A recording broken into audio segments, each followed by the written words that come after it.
Le hockey, notre sport national, s'est beaucoup démocratisé au cours des 40 dernières années. Les arénas et les complexes se sont multipliés, si bien qu'ils ne sont plus uniquement le lot des grandes villes. Il y en a dans toutes les régions et il est possible pour la majorité des jeunes de joindre des circuits compétitifs afin de se développer. Toutefois, il en était tout autrement dans les années 50 et 60. Et la route pour joindre le hockey élite et les circuits professionnels était autrement plus compliquée et parsemée d'embûches. C'est à travers ces chemins, parfois sinueux, que le hockeyeur Alain Beaulieu a tracé sa route vers le monde du hockey professionnel. Sans atteindre la Ligue nationale de hockey, le joueur originaire de Saint-Romain dans la MRC du Granit et qui demeure aujourd'hui à Saint-Georges a évolué dans 5 circuits professionnels, notamment avec les Jets de Winnipeg et les Nordiques de Québec dans la défunte AMH.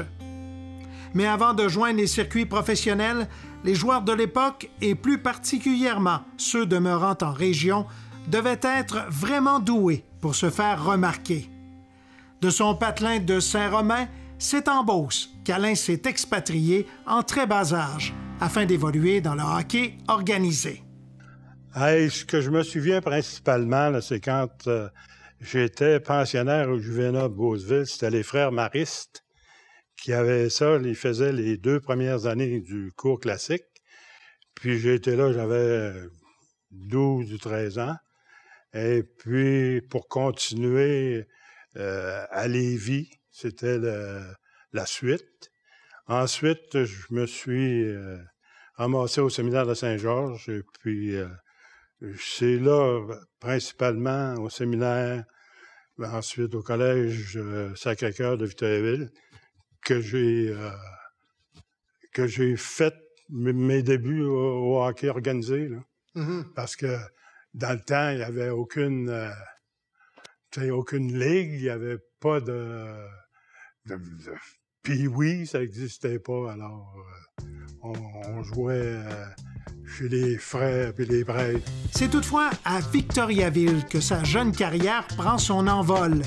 Alain explique comment. Je pense que l'évolution s'est faite assez lentement, mais au Collège Sacré-Cœur, il y avait Princeville, Plessisville, Arthabasca, qui avait une ligue intermédiaire. Mm-hmm. Il leur manquait un club, puis ils avaient demandé au Collège Sacré-Cœur d'être la 4e équipe. OK. Et puis, c'est là que je me suis aperçu que je pouvais me débrouiller avec des gars beaucoup plus âgés que moi. Là. Et puis, l'année d'après, j'avais été invité au camp d'entraînement des Bruins de Victoriaville. Par la suite, c'est l'aventure du hockey junior qui débute dans l'un des 3 circuits qui formera plus tard la Ligue de hockey junior majeur du Québec.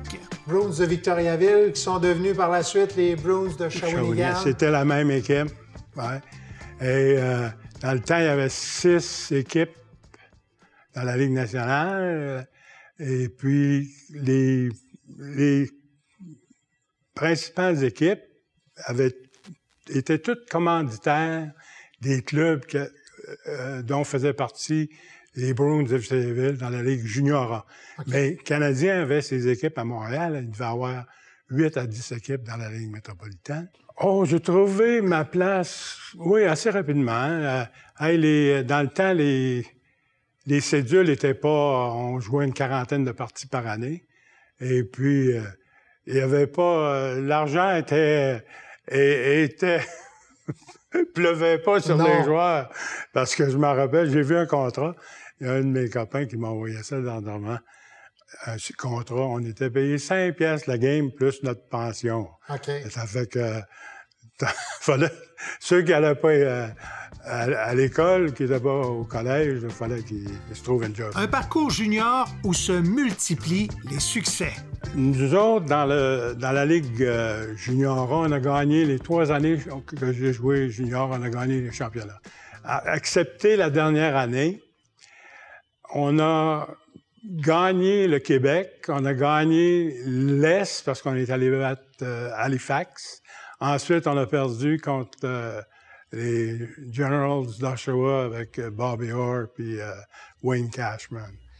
Ça doit être tout un défi d'affronter un Bobby Orr qui qui devait être aussi dominant, même sinon plus que dans la Ligue nationale. Ah oui, il était déjà le premier scoreur du club à 18 ans. Et comment vous deviez jouer contre lui? Est-ce que vous aviez une mission en particulier? Hey, on priait. Et quand il arrivait côte à côte, parce que c'était comme un attaquant. Là, il était tellement dominant que, je m'en souviens, à Shawinigan, on avait perdu, je pense, une partie durant la saison régulière. Quand on avait commencé la série chez eux, on avait perdu en première partie, puis on avait gagné l'autre, mais Philippe Myre avait été fabuleux. Et puis, on s'en revenait chez nous, on était confiants. Et puis, je me souviens, pas la game décisive, mais la troisième partie, Bobby Hull avait scoré un but, 2 passes, puis il nous avait battu 3-0. Okay. Et puis, il avait scoré son but à court d'un homme. Ça fait qu'on était sur le power play qui nous avait... Okay. Non, c'était fabuleux. Il passait-tu de votre côté ou passait du côté de votre coéquipier? Il passait partout. Et puis, débute le parcours professionnel pour Alain Beaulieu avec les camps d'entraînement. Alain, carrière professionnelle, camp d'entraînement avec les Bruins de Boston, c'est bien ça? Oui, puis surtout avec les clubs fermes, j'ai été une couple d'années à Hershey. Le club avait une entente avec Boston. Les camps d'entraînement de Boston et le club ferme étaient voisins. Saint Thomas puis London, Ontario, c'est presque collé. Mm-hmm. Mais de temps en temps, on nous appelait pour 3-4 jours, on allait pratiquer avec la gang, là, Bobby Orr puis Phil Esposito, puis c'est impressionnant pas mal. Son aventure chez les pros commence dans la Ligue internationale avec la formation de Dayton en 1966-1967.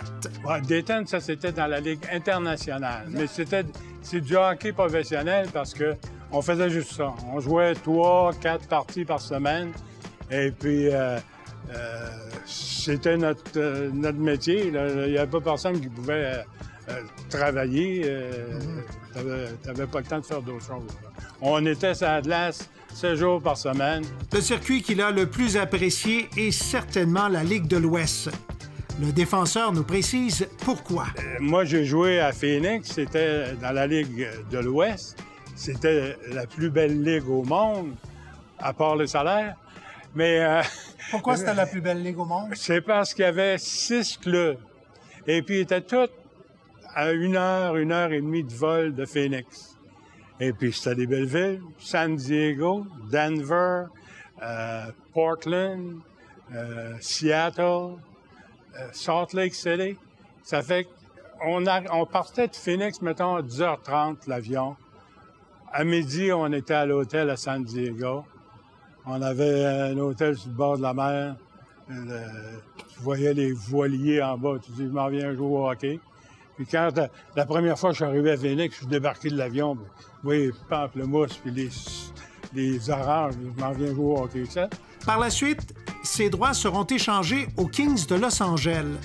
Lors de l'un de ses 2 passages avec les Kings de Springfield, club école de la formation de la Ligue nationale, il évoluera à côté de l'un des plus célèbres gardiens de but de la Ligue nationale, soit Billy Smith. Avec les Kings de Springfield, un joueur très, très bien connu qui a fait la pluie et le beau temps dans les années 80, gardien de but Billy Smith, gardait les buts pour Springfield.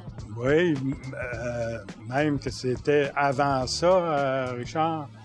Moi, je suis arrivé là en 70, 71, 72, et puis Billy Smith était là et pas demeuré longtemps. Il est vite monté à Los Angeles et puis a été échangé aux Islanders. Il a connu ses plus belles années là, avec la fameuse et grosse équipe. Là. Comme chez les juniors, les formations avec lesquelles il a évolué ont connu beaucoup de succès. Les années que j'ai joué à Dayton, on a gagné le championnat 3 fois sur 4. On a gagné les finales 2 fois, les 2 dernières années. À Omaha, on a gagné le championnat à Phoenix, on a perdu en finale. Ça fait qu'on avait toujours des clubs compétitifs. À Springfield, quand on a perdu contre les Canadiens d'Halifax, sais pas si ça s'appelait les Canadiens, mais c'était Larry Les Robinson. voyageurs de la Nouvelle-Écosse. Ouais. Et puis c'était... J'ai joué contre Larry Robinson, puis Yvon Lambert, puis Murray Wilson, tout ça comme ça. Ça fait que, Larry Robinson, surtout, là, il est pas resté... Il a joué une partie de la saison, puis ensuite, ils l'ont rappelé. Et puis, on savait qu'il allait devenir très bon. C'est en 1973 que le défenseur rejoint la défunte Association mondiale de hockey, soit l'AMH. C'est d'ailleurs avec les Nordiques qu'il fait son entrée dans ce circuit. Alain nous raconte son aventure avec le Fleur-de-Lysée. Alain, on se transporte maintenant à l'époque de l'AMH, circuit maudit. Qu'est-ce qui t'a amené avec les Nordiques de Québec? Hey, je pense que mon ami Simon, qui connaissait Maurice Filion... On parle de Simon Nollet. Simon Nollet, oui. Comment ça a été la première saison? J'ai eu un début laborieux, puis après ça, je me suis ajusté. J'ai eu une bonne saison. Dans ce temps-là, on ne comptait pas tellement les plus et les moins, mais dans ce domaine-là, je pense que j'étais pas mal dans les meilleurs de l'équipe. Okay. Fait que j'ai eu une saison... On a fini avec une fiche gagnante parce qu'on a fini deux parties en haut de 500. Okay. Mais la division Est, à laquelle on appartenait, était plus forte que la division Ouest. Ça fait qu'on n'a pas participé aux éliminatoires. Jacques Plante, comme entraîneur, c'était quel genre d'entraîneur? Hey, c'était... Moi, il a été bien correct avec moi parce qu'il a eu des bons mots pour moi. Puis il disait que dans les jeunes, Pierre Roy puis moi, on était dans les deux jeunes qui l'avaient impressionné. Au cours de sa deuxième saison dans l'AMH, il a été échangé aux Jets de Winnipeg. Deuxième saison dans l'AMH, vous commencez la saison à Québec. Toutefois, il y a une transaction qui arrive. Eh oui, je me suis ramassé à Winnipeg, où les nuits sont longues, il paraît. Est-ce qu'elles ont été longues pour toi? Au début, oui. Mais j'ai bien aimé... D'abord, j'étais assis à côté de... J'ai pris la place à Christian Bordeaux, qui a été échangé à Québec. Alors, il était assis à côté de Bobby. J'étais obligé de m'asseoir à côté. Et puis, il y avait plein de journalistes qui venaient. Je trouvais ça drôle qu'ils ne m'adressaient pas la parole, mais... Parce qu'on parle de Bobby Hull. Bobby, le Bobby Hull. C'est ça. Alors, non, c'était... Puis, Bobby, c'était... on n'entendait pas parler de ces choses en dehors de la glace, là, mais je veux dire, pour copains, compagnons, collègues de travail, c'était un gars super. Une chose que tu as goûté avant même que la Ligue nationale le goûte véritablement, c'est le hockey européen.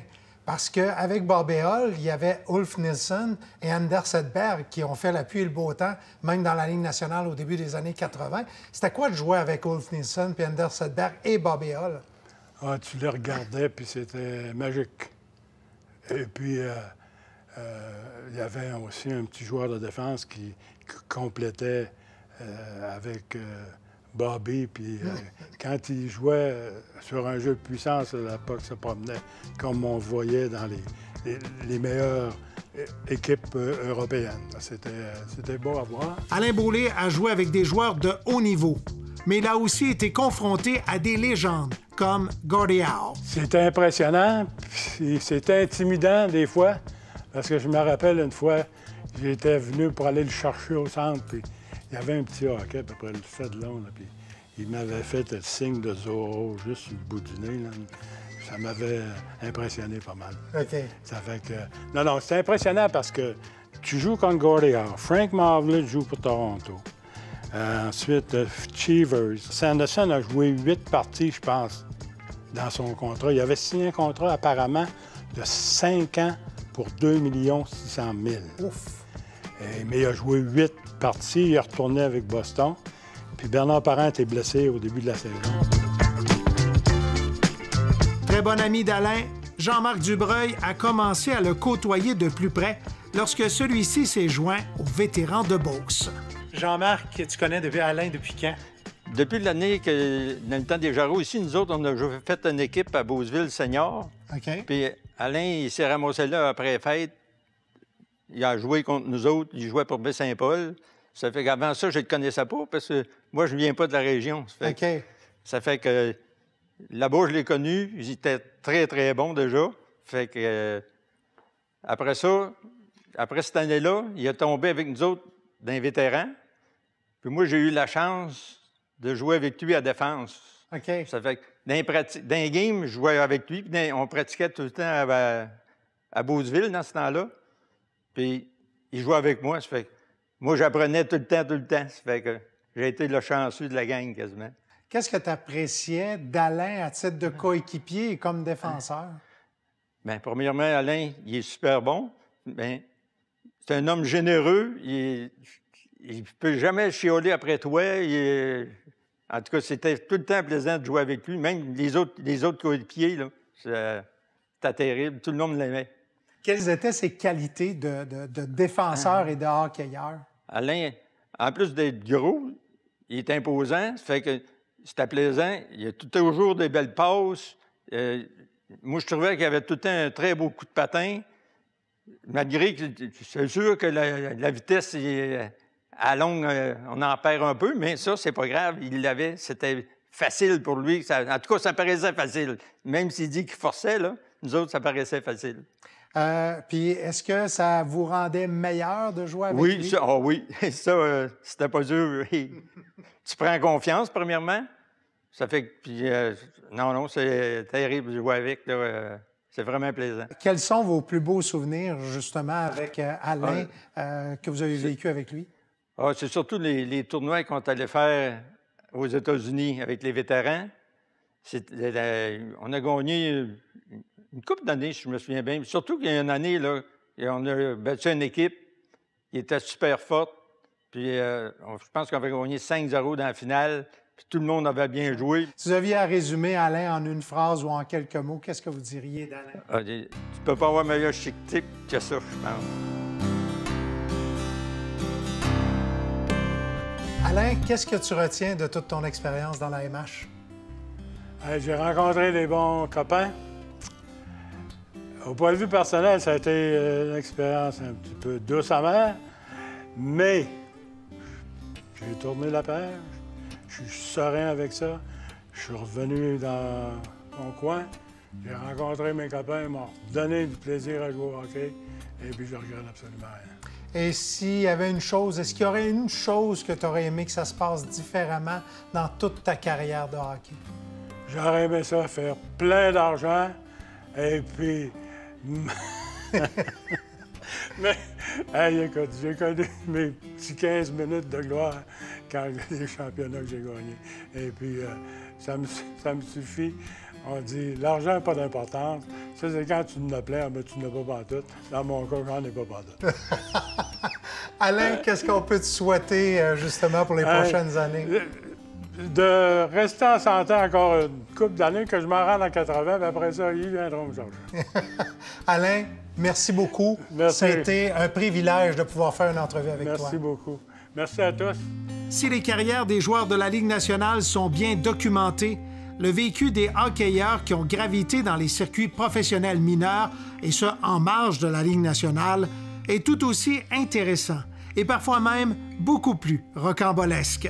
Et cette expérience mérite d'être racontée, puisque comme Alain, il peut dire « Moi, je l'ai vécu ».